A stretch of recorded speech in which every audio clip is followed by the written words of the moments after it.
Hard Mark Podcast. Shrimp on the barbie. Shrimp on the barbie. Do you respect that? That's corruption. I could make a fake snake. You do not pee in the pool. You do not pee on the barbie. All of myself is clean. Broadcasting from the House of Eternal Sickness. Welcome to the Hard Mark Podcast, a show where I, Eric Donaldson, wrestling fan of over 30 years, introduce one match per episode to my co-host who has never watched wrestling. We talk about the backstory. We watch that dang match, and then we rank that match on our ever-growing list. The purpose of this show is to see what happens when someone who's never watched wrestling is introduced to its most notable matches, and without any further ado, my authentically svelte co-host, Flying Ryan Murphy. Ryan, how are you doing, my friend? I'm here. Very good. I'm not sick. You're not sick? Well, away from all the children's birthday parties, you know? You're not... I mean, you probably, have... When was the last time you got sick? I was sick, probably a year ago. Probably a year ago. Yeah. That's what's one of the perks of being a dude, just living on your own, not having to go into the office, is that your immune system is not being taxed. Now, whether or not that's a positive or a negative, I can't say. But yeah, now it's I feel like the last time that we recorded, I was like, oh yeah, the house was sick forever. Well, we went to a little kid's birthday party, and I know the kid that got this house sick again. I know who it was. Plotting your revenge. Mm-hmm. I don't know them, but I could ID them in a lineup of children for sure. Just go stick them with your little snot sucker, you know. For sure, that'll teach them a lesson. But we're back. We're here. I'm sick, but I'm okay. It's fine. I'm not that sick. You are sick. You are actually. You're sick because you said you might be. You guys are. You're sick. Just a little congested, and honestly, it's a very mild thing. But I'd rather not be any of it, to be perfectly honest with you. But hey, you know what? Them's the breaks. But that's neither here nor there. Really quick, Ryan, before we get into the match, we have a lot to get through here today, so I'm not going to dwell on this. If this has not hit your radar, that's fine. This can wait to a later meetup that we have. But have you heard any about the Vince McMahon situation? I've been seeing some Vince McMahon clips, but I don't know if that's related to I don't know much about a new situation. You want to give me a brief rundown? I'll give you a brief rundown, and then we can talk about it more on another episode. But basically, so I think I told you about the whole situation where he stepped down because there was a paralegal that he'd gotten hired and gotten her all these raises and stuff and made her sign an NDA and blah, blah, blah, blah, blah. So that had happened. It had more or less, it hit the media zeitgeist and then kind of drifted away, and then Vince McMahon muscled himself back into power at the WWE. That's the short version of what had happened previously. Now, he's had to step down again because apparently, so as part of the NDA, he did not actually pay this woman what he promised he would be paying her, which, when you're a billionaire several times over, who can keep track of $3 million? Yeah. But, yes, he failed to pay her, which meant she then is now taking him to court. She filed this big, long thing, basically outlining all the horrendous things that Vince McMahon did to her. And Vince McMahon is officially now persona non grata. He is not going to be someone who's mentioned on WWE TV in the future. He's fucked. He's like Harvey Weinstein fucked. So, because of the allegations that she's brought up, yes. Right? Yes. So, okay, and I was thinking at first it's just because she didn't or he didn't pay her, but no, just the allegations that right. So I haven't heard these. Okay, the NDA being in place, what was in theory what was preventing her from going forward because she accepted a payout. But then because he did not follow up on his side of the NDA of paying her what he promised, that meant she was free to pursue legal action, which she has done. And it seems like a real shit show. He is a horrible person. We'll probably talk again. We will talk more about it later. But I already knew that Vince McMahon was a piece of shit, and I've not been shy about that. We've talked about it. I was surprised how much of a piece of shit he was from this legal filing. Okay. I was shocked. In this industry, it is sometimes hard to be, much more of a piece of shit. Yeah, it does tend to gravitate towards those individuals in pro wrestling. I've seen like I said, the clips of him have been more of like one of them was where he's sitting in a chair and that like woman, I don't know who the woman was, but she's like dancing on the table. Oh, sure, yeah. Like more of that kind of stuff, but I didn't realize what the context was. I hadn't heard about this. No, so he's fucked. He's done. He's all right. We'll talk about it more, but yeah, Vince McMahon couldn't happen to a nicer guy. Fuck you. So let's talk about our match. Let's talk about people who don't shit on other human beings in sexual context. So one of the threads that we followed before we went on our big baby break was the emergence of New Japan Pro Wrestling as a global company and an option for those who are burnt out on the WWE product. So today, we're going to revisit New Japan, but before we get into that match, there was a quote that I saw floating around. I thought it was an interesting one, and I think it's one that really encapsulates the difference between the wrestling styles in the various corners of the world. Because I think a lot of times, especially, coming from your perspective, Ryan, you're looking at wrestling as just wrestling, but wrestling in different pockets of the world is meant to represent something a little bit different.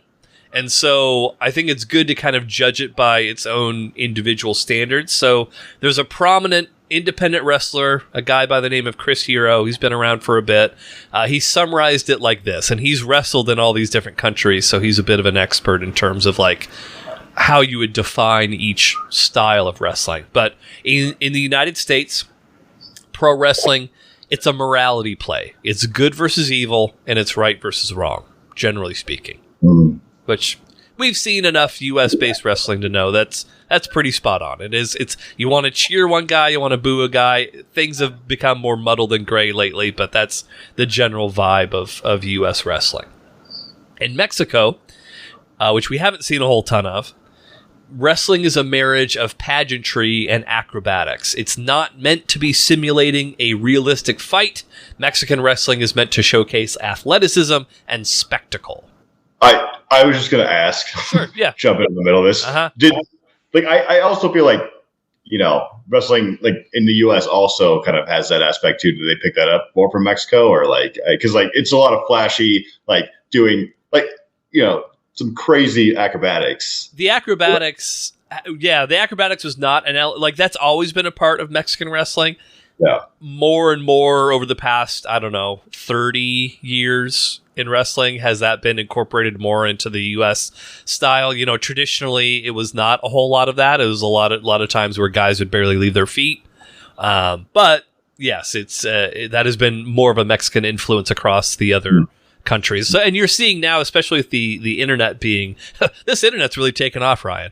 But now that people can watch wrestling from literally everywhere, you're seeing more hybrids of different styles. But this is again just back to the tradition of what it was or what it's kind of meant to be. In Europe, which we've not seen any of, I don't think, wrestling is an exhibition of physical and mental chess. You're putting a hold on your opponent. They figure out a counter to that hold, and then you counter their counter. So again, it's like physical and mental chess. Sounds kind of boring. Sounds like real wrestling.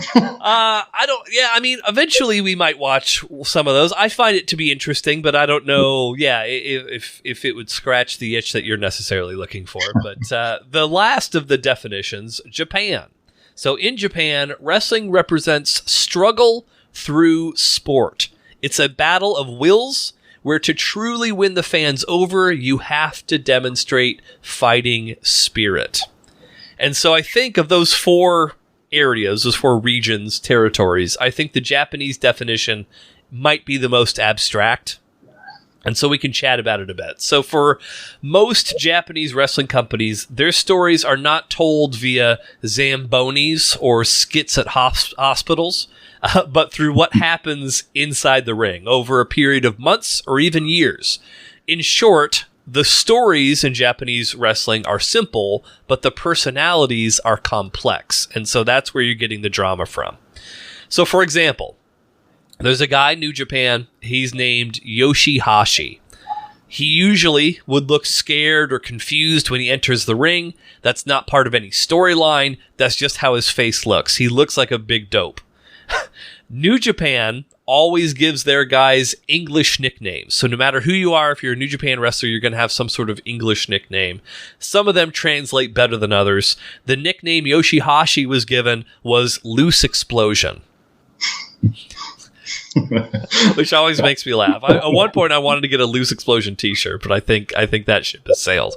And in one of the most Yoshihashi events of all time, while he was running to the ring to make a save at one point, he accidentally tripped. He fell face first into the apron, and he started bleeding all over the place while a good portion of the audience laughed at him. None of that was planned.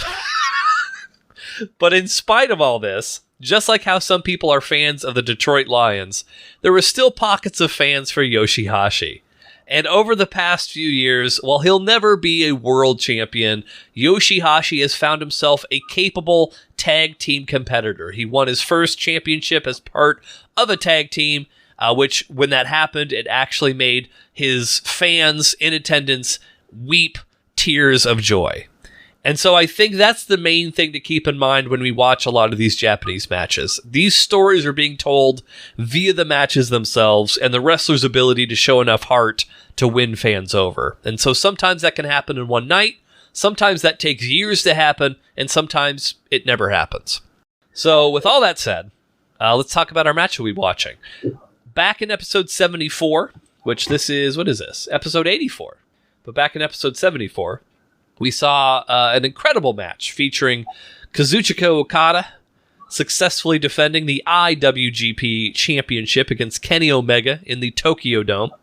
As a reminder, that match was meant to establish who the man that would lead New Japan's global expansion would be. After his victory, Okada solidified his place as the top of the company.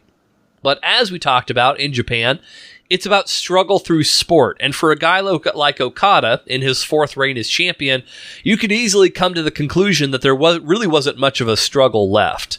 But when you are a GOAT-level talent, your goalposts shift, and you set your sights on GOAT-level shit. Namely, setting the record for longest IWGP Championship reign in history. So after he defeated Kenny Omega, Okada would fend off a few more challengers, like the murder grandpa himself, Minoru Suzuki, a match that we've actually seen already versus Katsuyori Shibata, where Shibata headbutted Okada so hard that he gave himself a subdural hematoma, and he had to be rushed to the hospital after the match, and then they had to cut out a piece of his skull to relieve pressure on his brain. And in probably the only dud to this point in his reign, Okada would defend against the Bullet Club's resident big boy, Bad Luck Fale. But after defeating Fale, when the Bullet Club came out to assist their fallen comrade, Okada spotted a familiar rival. Of all the men Okada had competed against, the one who had put up the biggest fight and taken Okada to the closest to his limits was Kenny Omega, the leader of the Bullet Club. And so Okada took it upon himself to challenge Omega to a rematch, to prove that the result of that first match was no fluke. Omega would accept, knowing that the key to victory lied in one important fact. In their first match, Omega was never able to hit Okada with his finishing move, the one-winged angel. And Omega was confident that if he could hit it on Okada, that would be enough to win the match and to win the championship. But there is one last bit of intrigue surrounding Omega and the Bullet Club that's worth sharing before we watch it.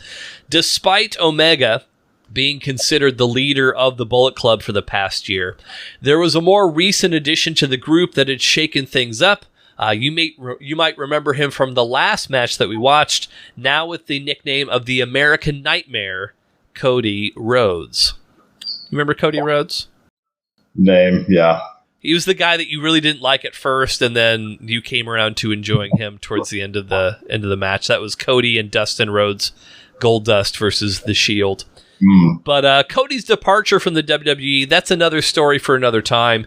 But as he joined the Bullet Club, it became apparent that he wanted to reshape the group in his own image. Bit by bit, he would attempt to undermine Omega's authority, and rifts had started to form within the Bullet Club as a result. Is all this Bullet Club drama going to affect Omega's psyche before this title match in Osaka, Japan?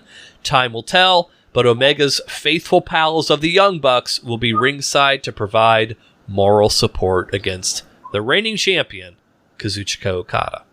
So, leading up to this, the story isn't like all the drama leading up to this. It's still inside the match.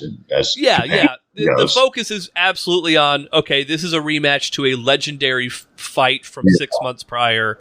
We're going to see these guys go toe-to-toe again. Okada, usually you almost never see the champion call somebody out. It's usually a challenger saying, hey, I want to fight the champion. So this is rare that the champion would do it, but because of how much notoriety their first match got, we're getting a rematch now.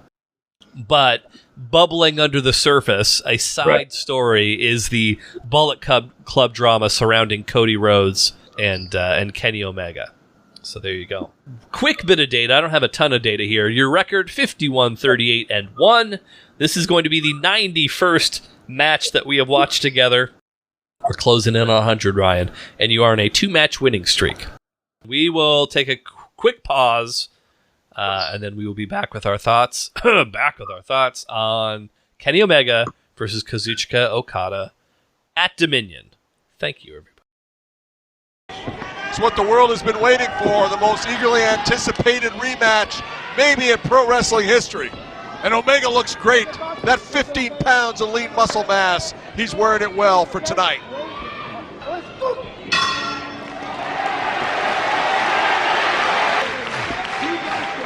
Omega now, he's going to go for broke. High risk attempt here. Top rope Masai moonsaults. And Okada is going to go for it. Oh, no. Okada is going to hit this. This speaks to the desperation. He's going up top. If Okada hits it, he'll win. If he misses it, he loses. It all comes down to this. Oh! The elevation, the impact. And Okada may have broken his elbow. Omega still with the fighting spirit, but he's hurt, Kevin. I don't think Omega can even stand up. Uh-oh, wait a second. Here comes the rest of Bullet Club. What is Cody Rhodes Cody's going to throw the towel in. What is he doing? He's going to Don't let him do it! Is Cody out of his mind? Stop him!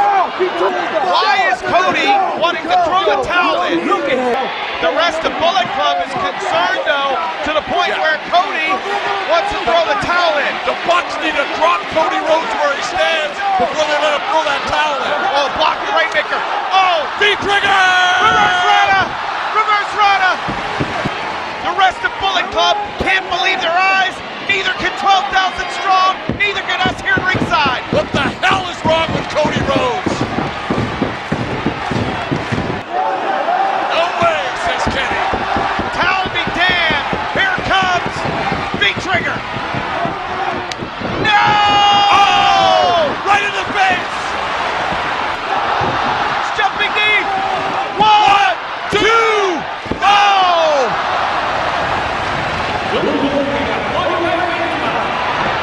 Omega gets to the rope. 1 minute remaining.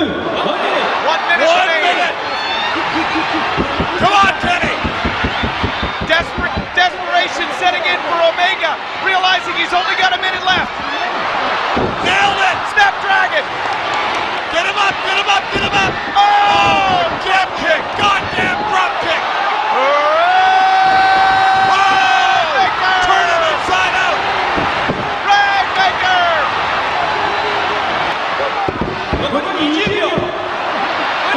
20 seconds.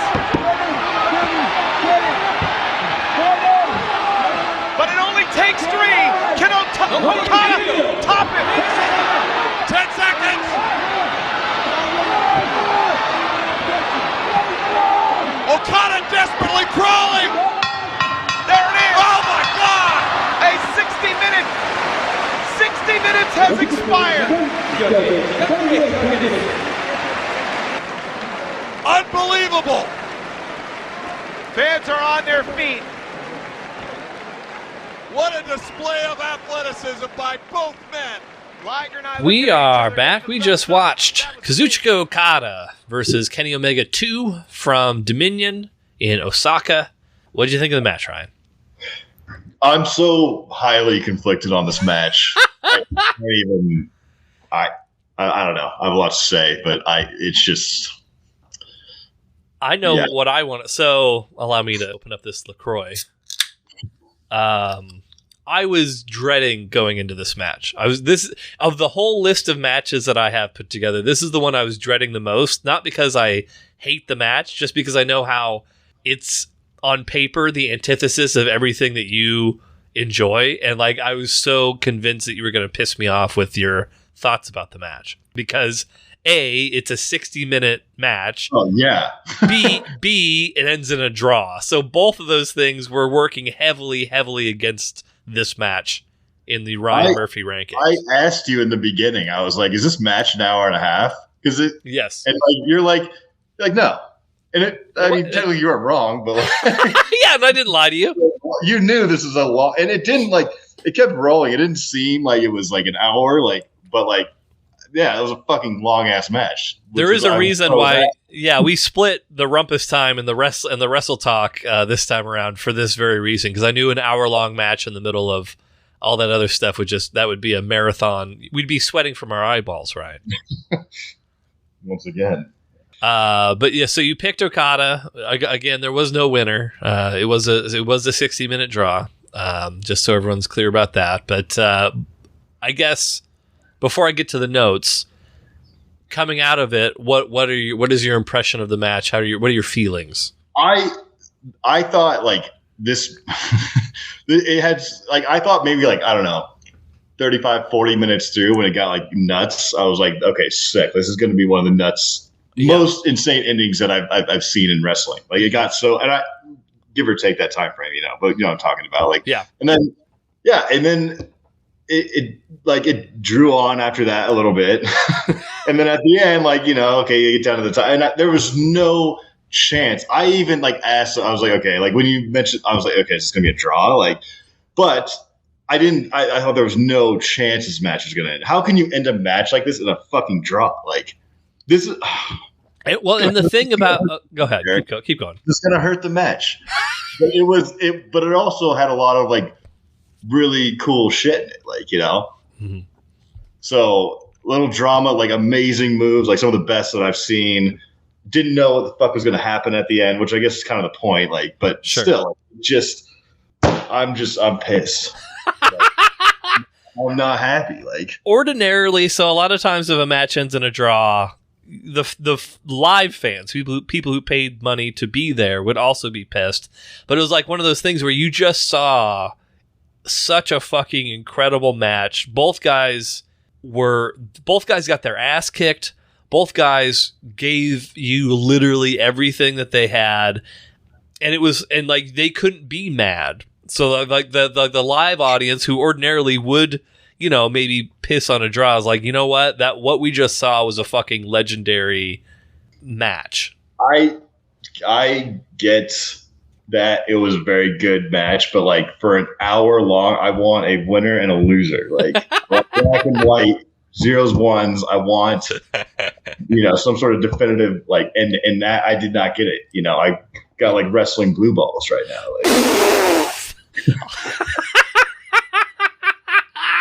Well, my goodness gracious, Ryan. Well, let's get into the nuts and bolts of this thing. We'll dissect it a bit, and then we'll go to the very conflicted, I'm sure, ranking of this match. So, Kenny Omega comes out first with the Young Bucks. Do you remember watching the last Omega Okada? Granted, it's been a while, but do you remember watching the last? I know we've seen them. I don't remember the specific match, though. It was the match that we literally had the biggest fight about the ranking ever. What did I put it? Oh, that's a good question. Let me find out. So you put do we want to have this conversation now or later? You can put it wherever you want. Yeah, that's fine. Just so you know, you put That's number 19 currently. So was it too high or too low? I was arguing that it was far, far too low. Oh, okay. All right. It was probably right then. It's probably right on. Yeah, no, you probably got it spot on as you do all the other times. But yeah, no, you put it 19. Well, at the time it wasn't 19. Now it's 19. And yeah, that was our biggest argument. I was calling people on the phone during that. It was by far the most heated I've ever gotten about one of these rankings because I was I don't remember that. So mad. Yeah. Okay. And one of your big complaints was how long the match was. And going into this, I was like, God damn it. The only thing that got you off that hook was that you told me this is not an hour and a half match. So the whole time, I'm like, okay, yeah, you're probably going to end here. And then I just kept going. So that's the only. If you had led me into an hour match, I would have been like, what the fuck? And then I would have been a little bit more moody. But because you have so much other stuff going on, Ryan. No, I'm just. I don't hold my attention, that long. So sure, no, I understand that can be. It's a big ask for someone who's not necessarily a big wrestling fan. But so to the notes, Omega comes out first with the Young Bucks. I thought the Young Bucks were a nice addition because you could hear them sporadically throughout the match, just kind of giving advice to Kenny, barking at the referee, that type of thing. Are you asking me if I thought they were a nice addition too, or I'm sure you can, or not. Any thoughts about the Young Bucks? Let's just say that they were fine. Okay, great. Yeah. Then Okada comes out, emerges with Gato. I think he had dual robes. I think he had an over robe and an under robe along with the title. The robe really sold me. I'll be honest. That's the I love a little flashiness. You can stop I'm hearing pounding on the desk. I am sorry. It's all right. It's okay. It's been an hour match. I'm fidgeting now. You got to get it all out now. I understand. So yeah, I was. You more or less had your pick in mind at the opening. I'm pretty sure, but and whatever. We'll talk about it. But then Red Shoes. What thoughts on Red Shoes, the referee? My favorite referee in all of wrestling. I did like the refs. You kind of mentioned a little bit about him in the beginning. I liked and also one of the calls he got was insane. So the breaking of the pinfall that you thought for sure. It was a great. That's a real ref right there. It's good solid quality ref. So yeah, I mentioned to Ryan. The thing I like about New Japan is every referee is allowed to kind of show personality. So different referees will referee with different styles. Red Shoes is an ornery old man ref, so he doesn't tolerate a whole bunch of bullshit. If he gets pissed, he won't fucking do anything. I've seen bad guys who cheat and then will immediately try and pin the good guy, and then he'll just sit in the corner and shake his head no, I'm not counting because you just cheated. That type of thing. So I love Red Shoes. But starting things off, we have some chain wrestling between the men, and I'd say pretty early on, I'd say the narrative was Omega's in control for the first half hour, 30 minutes, and has focused his attack on the leg, the knees of Kazuchika Okada. And it was during that run that you made your pick, just because Okada was very much on the defensive throughout that whole flurry, it felt like. I thought I nailed it. I thought my classic analysis of wrestling, and the classic formula, if there is. But they kind of tease some dives. Okada's the first one to hit he did an over the top rope head over heels dive, which was impressive. But you gotta say that Omega springboard where he basically leaps up, he almost lost his balance on the top rope and then hit a big moonsault. That was probably the first big major move of the match. It was awesome, and we were both marveling at the impressiveness of that. But that kind of cut into the work on Okada's knee. We've got Okada's knee getting driven into the ring apron. Then he gets driven out onto the announce table. I've got even a little line from, so funny. Okay, here's literally verbatim what I have in my notes here. You could have counted to 40. And then dash, Ryan should like that. And so could have counted to 40 was one of the main commentator that was the homer for Kenny Omega. That was one of his lines, is when Okada got dumped onto the announce table outside. Oh, you could have counted to 40 by now. Like you're talking about getting back in the ring. Yes, getting back in the ring. Okay, yeah. Yes, and I think we even mentioned in the middle of that, like, this commentator is very aligned with Ryan. Yeah. I think at one point there was like we said the exact same line. Yes. Like, yes. Like word for word. Yeah. So no, hey. Great commentary. Kevin Kelly and Don Callis, amazing commentary. Great wrestling minds think alike. Absolutely, yes, very much so. We've got a flapjack by yeah. Everyone likes a good flapjack. That's a simple name too. I just like the simplicity of that one. You know, it didn't give me flapjack vibes. I guess like you're flat as a pancake after you land. I don't know. Yeah, maybe, but like a flapjack would be like, well, I digress. Spread eagle. Yeah. Then they fight back outside. We've got Omega thrown into the guardrail, gets booted over the guardrail and then Okada goes for a running crossbody over the barricade into the stands, etc.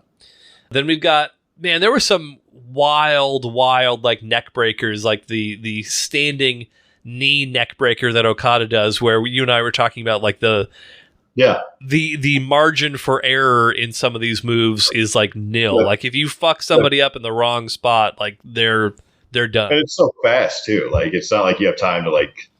Yeah, it's impressive. You know, a lot of impressive moves. Scary, but. And right around here, both men kind of start working on the necks of the other. Omega hit a big baseball slide to Okada. This is actually where the springboard moonsault happens from Omega.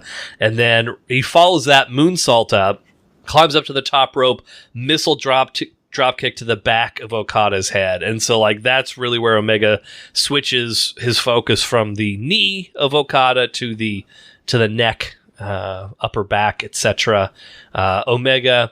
He gut wrenches, he basically deadlifts Okada and like power bombs him. Like within probably like a 3 to 4 minute span, you see Omega do this incredible flip, like from a standing position, jumps onto the ropes, flips off the ropes, and then just a couple minutes later, deadlifts Okada off the ground and then it picks him up to his head and slams him down. It's just, what a freak fucking athlete Kenny Omega is. I'm always baffled whenever I see him wrestle just by how athletic he is. I wouldn't disagree, no. We've got a little test of wills, both men exchanging forearms, etc. Jumping ahead a little bit. There's a big long tease in the corner where like both men are fighting for something, but you're not quite sure what it is. I think you could probably argue that it maybe went on a little too long, but it ends with Omega getting just kind of like, it's John Cena does this move. It's the FU, a fireman's carry slam. Basically, it's slammed to the apron, and that just looked like fucking death. Like, they showed the replay, and you could see, it was like when Omega bounced off of the side of the ring, the apron of the ring, and then just landed on the floor. Oh, on his back? Yes. Yeah, that looked brutal. Okada followed it up with a shotgun dropkick, which I think you commented. We were talking about that shotgun dropkick as being also looking fucking like murder. Outside the ring. Outside of the ring, launching Omega into the barricade yet again. I think they got a couple replays on that, but a couple other angles would have been like cool too, because that was that whiplash type of kick, you know? For sure, yeah. Okada grabs a table from underneath the ring, Chekhov's table, which I get this, since we've mentioned it, this is the first time I can remember somebody bringing a weapon out and then successfully using that weapon and having it not turn on them, because he did later successfully drop the elbow. He did kind of turn him a little bit. A little bit. He got it. A little bit. Yeah. But eventually, to kind of jump ahead a little bit, so like Omega, he gets put through the table with an elbow, and the table's outside of the ring, and Okada lands a elbow from the top rope onto the table, which is pretty impressive. And then Omega's like on the verge of death. We've got a couple of rainmakers, and Okada's basically just like, come on, bitch, what are you going to do now? And then that's when you see the Bullet Club appear. During the match, I kind of clued Ryan in like, hey man, like I don't know if you're familiar with the term throwing in the towel, but you're probably going to be confused if we don't talk about this, but there's this bit during this match where Cody Rhodes comes out and he's trying to throw in the towel for Kenny, and it's stopped. I think you could have left that part out initially. It's okay. And another reason I say this is because like at that, like I was waiting until that towel came out. Like I was like nothing's happening until the towel flies. Like I know there's but even when it happened, it wasn't like it had to be explained on the scene. Like there was no towel thrown. It was just like sure, right. I mean, definitely like I had no idea, but I was waiting until that towel had been thrown. Yes, and the towel was teased, but the Bucks successfully got Cody to not throw the towel in. Eventually, Omega grabs it. He fires up very briefly, and then that goddamn drop kick from Okada. He used it probably 5-6 times, and it was always like this momentum cutting off move. Yeah. Whenever Omega would start to get like a little bit of momentum on his side, Okada would hit the drop kick, and then it would shift it back in his favor. Yeah, I mean, this is where I started to my pick started to fall apart. I couldn't tell anymore. Like right around, which is the beauty of wrestling, is when you just don't know. When you just don't know. Eventually, we've got the greatest V-trigger. So the V-trigger is that running knee that Omega likes to do. Greatest V-trigger of all time. Okada's just slumped in the corner. Omega runs into the corner and just puts his whole body into that knee strike. And you could just see like Okada crumple afterwards. It's a great fucking shot. Omega finally hits the one-winged angel on Okada after trying it literally the whole match. He never hit it in the first match. Yeah. Finally hits it. 1, 2, and then Red Shoes sees that Okada somehow manages to get his foot through the rope, and that's a rope break. So I thought it was done right there. Because yeah, you didn't know it wasn't done until you saw the replay. I didn't know. I fully thought it was over. Like I thought the match was done. I was just like, oh yeah, that makes sense. Right. Another loss, but like it's okay. Like this is right when a match should end. Right. Exactly. But right around here, we're at the I think 55-minute mark or so. And you see more or less a big flurry of offense from Okada. He's hitting German suplexes, tombstones. Omega goes for like some brief bits of offense with like a small package just to try and get a quick flash pin, but Okada of course kicks out, and then they're giving us at the 5-minute mark, they're giving us 1 minute, like 4 minutes left, 3 minutes left, etc. Okada finally hits a Rainmaker with about 30 seconds left, and he's just so spent that he cannot crawl over to make the pin on Omega. And I'm just gonna say this is another part that frustrates me about wrestling is the crawling and there's 10 seconds left. You can't get a move on it, like get over there, and it's that. Yeah. So yeah, that's all. This just pissed me off a lot. Like I understand some of it. I don't necessarily agree, but I can sympathize with, and I knew going into it, that's why I was dreading doing this match, is because there's so many things working against it in the mind of Ryan. Any thoughts before we rank it? No, I think we can go ahead and rank it. Okay. All right. Let's pull it up. I'm very curious to see how this plays out. So I guess the first to kind of help us with navigational stuff, is this match good? Is it great? Is it fucking amazing? Like where are we thinking? What are we feeling? So this match, like, I think easily would have been, I think it easily probably would have been in great, just because of like, it's such a like fine, like this is what you watch if you don't want like, I guess, like a lot of drama outside the ring and like a lot, like, and then you just want like a match. Like it was really fun to watch. It was really good, but a tie is insane to me. Like there's no closure on this for me. I don't. So that it's gonna hurt this match a little bit. So you're saying it would be great. So is that meant to imply that this is not great because of the draw? Yeah, I think in my opinion, I have to drop it. Like I think I have to drop it. And I don't think it's not. I mean, it was still a good match. It's definitely good. Oh my God. I just don't think I can like take a tie here and be like, oh, that's acceptable behavior. Yeah. What? I mean, what are other aspiring wrestlers to think when they see a draw in the great? Like, are we then encouraging other wrestlers to have draws with each other? That's a good point. Like,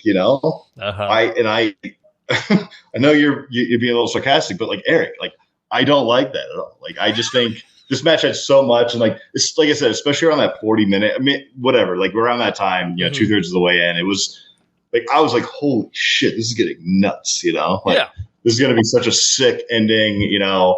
I'm gonna win, and then I just man. So you're seriously putting this in the good section then? I don't want to fuck up your sheet here. I'm like pressing things. I don't think you have editing rights, do you? I don't. Probably not. I don't know. I think you have your view only. That's a good call to block that because I'd just be like touching stuff. Okay. Yep. I think I need to punish this match a little bit for being a draw. If everyone wants to hate on me for that, that's fine. But like, I've watched an hour-long match, and I've watched like 85 matches, 90 matches, 100 matches. This is the 91st match, yes. But it was good. I mean, there was a lot of good in it, Don't get me wrong. It was an awesome match to watch. Like, it was, for an hour, holy shit, Eric. Like, yeah, I don't think, if you had told me this is going to be an hour, like I said, I don't know. Like, but. Can I help you at all with your ranking? Because the more you talk, the more it's aggravating me. Okay, all right, hold on. Let me just put it right above Hulk Hogan versus Yokozuna. Hulk Hogan. What number is that? 33.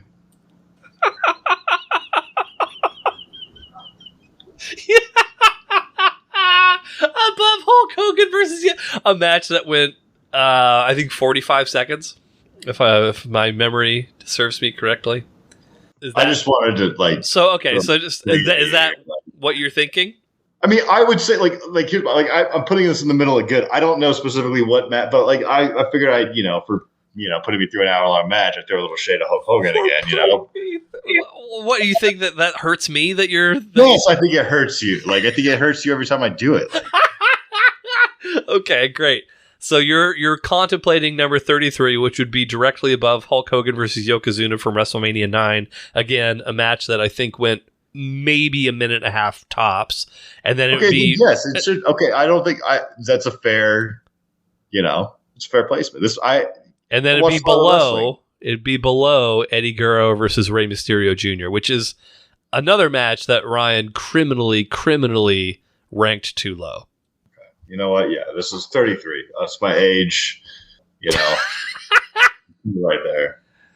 And again, I'll ask you, like, just where does this match rank on your list? Well, you know what, Ryan? I'm glad you asked me that question because leading up to this episode, I knew that you were going to make me angry with your thing, and like, I didn't want to take it out on you the same way that I did, where I called you all sorts of names. And do that all the time, Eric. Well, I didn't want to do it anymore. We can change, Ryan. People can be better versions of themselves as time goes on. So I be the change that you want to see in the world. And this is actually up on our official website now, the Hardmark WordPress site, the same site that you can find all of Ryan's rankings, both Rumpus Time rankings and then also the main match ranking as well. You can find this there, but you're going to find a link on our website to Eric's correct ranking. So I have done my due diligence, and I have ranked in a correct form and fashion all of the matches that we have watched thus far. Really? Yes. And let me ask you, Eric, like, you went through this list and you can recall, I assume you didn't rewatch all these, matches. So you can just kind of put that. I did not rewatch these. No. But that's a lot of, okay. All right. I was impressive. And I'm not saying that some of these might not change, but I think for the most part, I've got everything more or less where I would want it. And we'll talk more about this ranking because there's some discrepancies that I find very funny where I ranked something super high and you ranked it super low, and but some of them were spot on. For example, I think there's a couple where we had the exact same number here and there. I can't make a heat map, and just a heat map. I'm going to put that on you, Mister make a heat map. Yeah. Mr. But yeah, no. I assume you're gonna let me know where this falls here. So you can. Do you have access to this tab? You should. It should be at the bottom of the sheet. Oh, Eric's correct ranking. Eric's correct ranking, yes. And so I did the due diligence. I've got Eric's ranking on the left and Ryan's ranking on the right. So my number one, the correct number one, is Kenny Omega versus Kazuchika Okada. That's the real number one match that we've seen. It's pissed you off so much thus far. It's number one with a bullet. Very close. The other three very close. Like my number two is Will Ospreay versus Shingo. That's number 4 for you. My number 3 is Rob Van Dam versus Jerry Lynn, which is your number 1. So we're aligned more often than we're not, I would say. Oh, I like this. Yeah, this is cool. Okay, all right. So, looking over my correct list, man,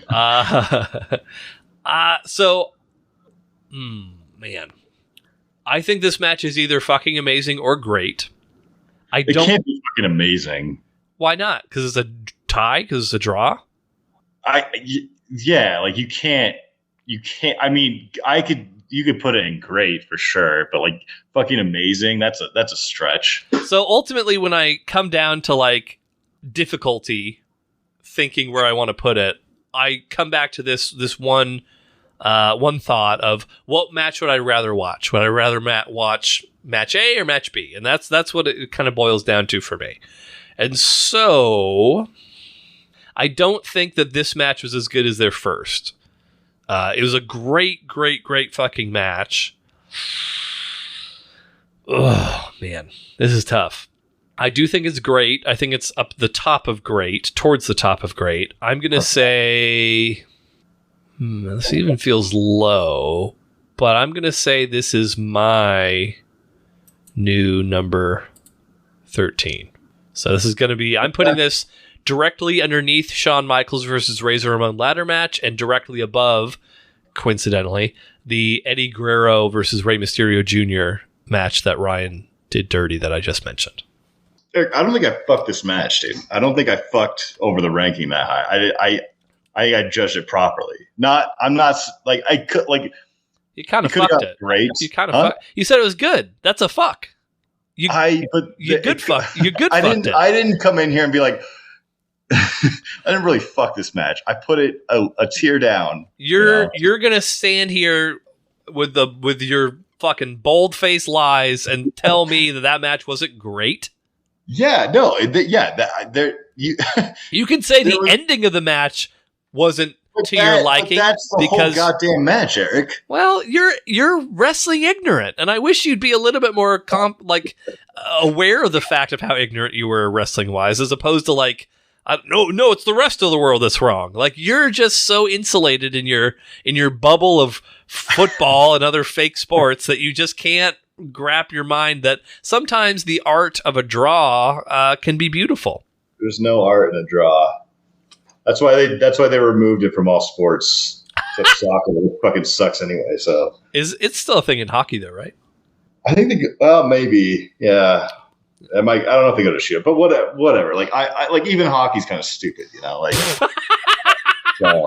Make all the enemies you can, Ryan. Make all the enemies you can. But yes, new number 13 for me. Again, in the correct ranking, up towards the top of great. And then for Ryan, it's firmly in good.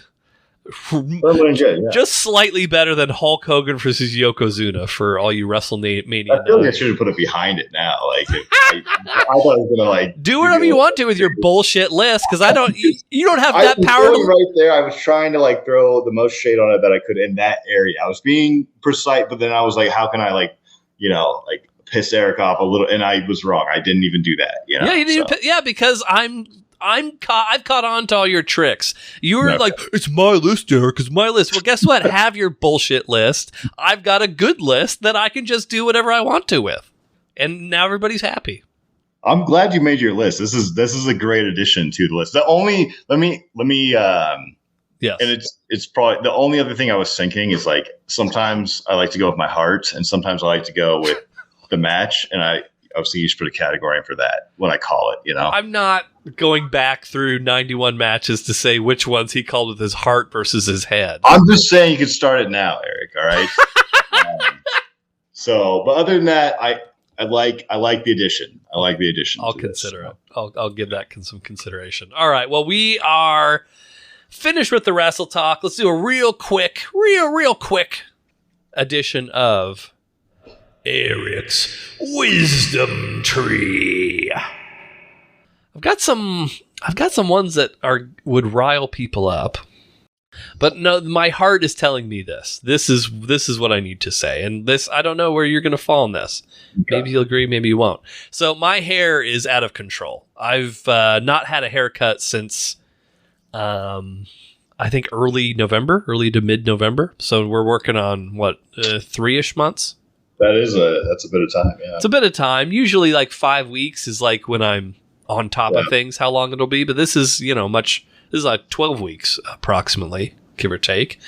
So because I don't like leaving the house disheveled, I've talked previously about, pardon me, the LaCroix is giving me the gas bubbles here. But I've talked previously about how, for example, if I'm going grocery shopping, I don't leave the house in pajama pants, for example. I will always put on jeans. Okay. And so, in a similar sort of fashion, I don't just leave the house with my hair looking all fucking crazy when I wake up. So I'll just put a hat on. However, here's the wisdom tree for this week, which is more like a call to action, I guess you could say. Someone needs to create a new type of hat. There needs to be a new hat that's created. Baseball hats are too casual. Other hats are too fancy. I need a middle ground hat that I can wear. Like, let's say I'm going out to dinner, not like a super fancy, nice dinner, but like a sit-down restaurant dinner. I feel like a baseball hat, too casual. That's not the vibe I'm going for. But then if I put on like a fucking page boy hat or a fedora, that's not the right vibe either. So we need a middle ground hat that people can wear out, to like their local Italian restaurant. I like this. I like where you're going here. I will just note one thing, and I think it applies here. But like, I always grew up, not my parents, but like, we'd go over to like people's house, or like, maybe like they're like, don't wear a hat at the dinner table, right? At all. Yeah. Like I never understood it, and I would prefer to wear my hat at the dinner table. All right. But I mean, so I don't know, like. You're talking about a hat that's just fully acceptable for you can like not just dinner. I get what you're saying, but like also like dinner appropriate. Yes, a dinner appropriate hat that you can wear out with like jeans and maybe a button up shirt. I don't know. Not like a tie, but just a button up shirt, because like a baseball hat with that looks stupid. I just don't know. I agree with you. I like hats. As you can see, I'm wearing a hat right now. I don't think it's a dinner appropriate hat necessarily. Sure. Maybe more casual, not an Italian dinner, kind of hat. But yeah, for sure. Like if you were going on a first date, you were going out to like if you were going to a brewery, that would be an acceptable hat. Right, but if you were going out to dinner, no. Right. So we need a hat that you could pair with jeans and like a polo or something like that. Are you thinking about inventing a new hat, or are you just looking for an existing hat that's appropriate?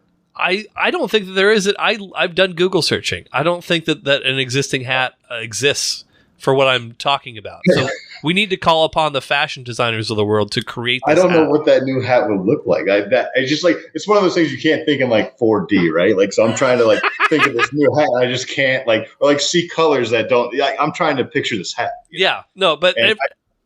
Every hat I think of that exists now, there's already a stigma about. Like fedoras, need I say more? There's already like for sure if you go out on a first date wearing a fedora, you're fucking done, pal. Like that's not going anywhere. The page boy, the newsboy hat, that I had one of those for a while. That has a stigma about it now, so I can't do that. There's like the Indiana Jones sort of like not quite cowboy hat, but sort of like a cowboy hat. What about it's the hat? Oh God, it's like, I don't know, but like it's like old school, like Irish hat kind of, like it's that cap that like a bowler cap. Is that what it's called? I don't know what it's think called. it But is. it's not like it's got that like kind of smaller brim to it, like short on the front, but it's a classier style hat. What'd you say it was called? I mean, I think what you're describing is a bowler cap. Bowler cap. You talking about like this? Yeah, bowler cap. Yeah. I mean, maybe. I don't know. I mean, I'm not saying, Eric, it's your style. It's like you're trying to invent. Like that is Italian dinner appropriate. I think. I gotta marinate on this because I'm looking at Google image searches of people in bowler hats, and I don't like how I would feel in it. I'm not saying I'm not saying but you get like, you could put that hat on and be like, this is an appropriate hat for the dinner, you know? I'm not saying it's your style. I would never wear one. My uncle used to wear one and I hated that fucking guy. So like, you know, like, but I just think it's dinner appropriate. Maybe I got to think about it. I think you should like fester on this and like come up with a hat idea, and bring it to the table. I'll talk. My wife's big on fashion. I'll talk to her about like, hey, what bowler hat? Where are we landing on that? I have a feeling she's gonna shake her head and be like, no. But we'll find out. We'll find out. But you have to, when you bring it up to her, you have to like, this might not be but I'm just making the like a little bit off topic, but like I'm making the argument that is an Italian dinner appropriate hat. It doesn't necessarily have to be Italian dinner. Just like first date. I'm saying like that's exactly what you're talking about too. It's like, what kind of hat can I wear that's like, you know, a little bit like not baseball hat and not a beanie or not like top hat. Like it's right in the middle. Like it's right in the middle of all those things. Okay. Like, Now you got me fired up, Eric. All right. Well, I'm not getting you. What do you mean? I come up with a great answer to your question, solve the problem, and you're like, you know, like. I don't think it's a great looking hat. I just think it's kind of. I mean, could you wear it? It is what it is. I think there's a stigma. I think there's a similar stigma. We need a stigmaless hat. Okay. Someone calling you? What's happening? Yeah, he actually ran this just perfectly in time. Oh, okay. I mean, I'm about done. It's not like I'll call him back, but okay. Well, can you fucking hang up on them so I can do the outro, Ryan? Oh yeah, it's about to end. Okay, good. There we go. But yeah, so we'll find out. We'll figure it out. And for next episode, Rumpus time. Guess what, Ryan? I researched Space Camp, so I have a lot of important things for us to talk about. Hell yeah. Mm-hmm. So look forward to that, everybody. We'll be getting together again soon. Ryan will tell us all about his job sitch and housing and whatever else and any cool hats that he invents between now and then. I might wear a bowler hat to the next episode. I can't wait. There will be a t-shirt in the Hardmark merch store featuring Ryan in a bowler hat. So look out for that.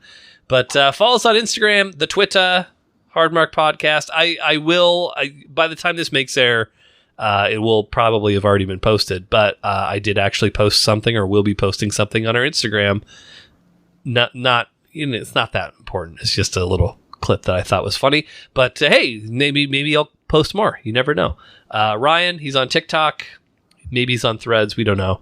But if you're not hard, get hard. Once you get hard, stay hard. That is all, folks. Got like wrestling blue balls right now.